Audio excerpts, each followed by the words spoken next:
காவேரி மருத்துவமனை நடத்தும் புற்றுநோய் விழிப்புணர்வு மாரத்தான் வரும் அக்டோபர் 5ஆம் தேதி திருச்சியில் நடக்க உள்ளது. விருப்பம் உள்ளவர்கள் தங்களுடைய பதிவை QR ஸ்கேன் மூலம் பதிவு செய்யலாம்.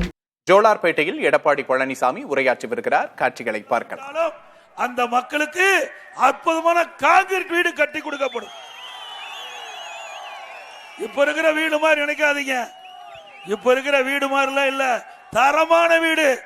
இந்தியாவிலேயே தமிழகத்தில் கட்டப்படுகின்ற வீடு முதன்மையாக மக்கள் போட்டுகின்ற கான்கிரீட் வீடு. வீட்டு மனையினா நிலம் வாங்கி அதிமுக அரசு ஏழைகளுக்கு வீட்டு கட்டி தரப்படும்.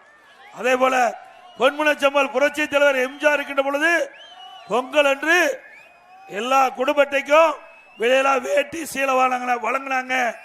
திமுக ஆட்சிக்கு வந்த பிறகு ஒரு பக்கம் வேஷ்டி கொடுத்தா ஒரு பக்கம் சேலை கொடுக்கறதில்ல, ரெண்டும் சில இடத்துல கொடுக்கல.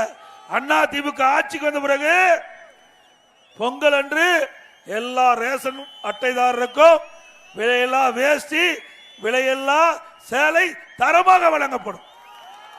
அதோட தீபாவளி அன்று அடுத்த ஆண்டு அண்ணா திமுக ஆட்சி அமைந்தவுடன் நம்முடைய தாய்மார்களுக்கும் நம்முடைய சகோதரிகளுக்கும் அற்புதமான சேலைகள் ஒவ்வொரு வருடம் கொடுக்கப்படும். தீபாவளி என்று கொடுக்கப்படும். அது மட்டுமல்ல, அனைத்து இந்திய அண்ணா திராவிட முன்னேற்ற கழகம் அது உங்களுடைய கட்சி. மக்கள் என்ன நினைக்கின்றார்களோ அதை செயல்படுத்துகின்ற அரசாங்கமாக அதிமுக அரசாங்கம் இருக்கும். இந்த பகுதியில் விவசாயம் நிறைந்த பகுதி. அதே போல தொழில் வளம் பெருக வேண்டும் என்பதற்காக அதிமுக ஆட்சியில் 2 முறை தொழில் முதலீட்டாளர் மாநாட்டை நடத்தினோம்.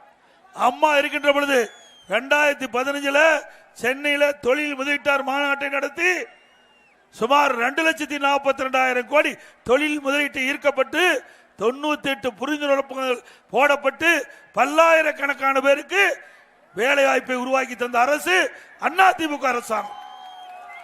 அதே வழியில் வந்த அம்மாவுடைய அரசு 2019 ஜனவரி மாதம் உலக முதலீட்டாளர் மாநாட்டை நடத்தி 3,05,000 கோடி தொழில் முதலீட்டை ஈர்க்கப்பட்டு 304 புரிந்துணர்வு ஒப்பந்தம் போடப்பட்டு அம்மா தொழில் முதலீட்டு மாநாட்டை நடத்தினாங்க. அதுக்கு பிறகு அம்மாவுடைய அரசு தொழில் முதலீட்டு மாநாட்டை நடத்தி அதனால லட்சக்கணக்கான பேருக்கு இளைஞர்களுக்கு வேலை வாய்ப்பை உருவாக்கி தந்த அரசாங்கம் அதிமுக அரசாங்கம். இன்றைய தினம் வேண்டுமென்று திராவிட முன்னேற்ற கழகம் அரசாங்கம் திட்டமிட்டு ஒரு பொய்யான செய்தி வெளியிட்டிருக்குது. திமுக ஆட்சியில் தொழில் முதலீட்டார் கொஞ்சம் பேச தொழில் முதலீட்டார் மாநாட்டை நடத்தி அதிகமா தொழில் முதலீட்டை ஈர்த்ததாக தவறான தகவல். நாங்க பல முறை கேட்டுட்டோம்.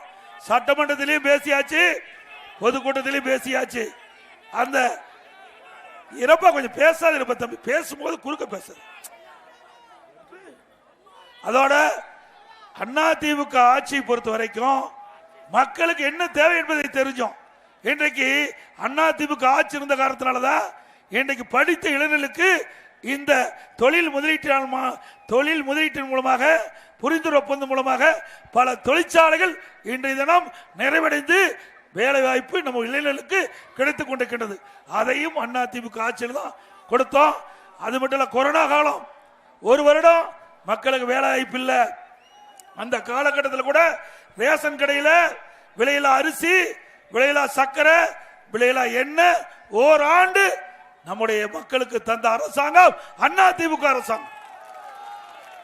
அந்த நேரத்தில் பள்ளிகள் மூடப்பட்டு விட்டது, கல்லூரிகள் மூடப்பட்டு விட்டன. கல்லூரியில் ஆன்லைன்ல வகுப்பு நடத்தினோம், ஆன்லைன்ல தேர்வு பண்ணோம், நல்லா தேர்ச்சி பெற்று போனாங்க. பள்ளியில் படிக்கின்ற மாணவர்கள் மன உளைச்சல் இருந்தாங்க. அவருடைய எண்ணத்தை நிறைவேற்றுவதாக ஆல் பாஸ் போட்டோம், எல்லாத்துக்கும் பாஸ்.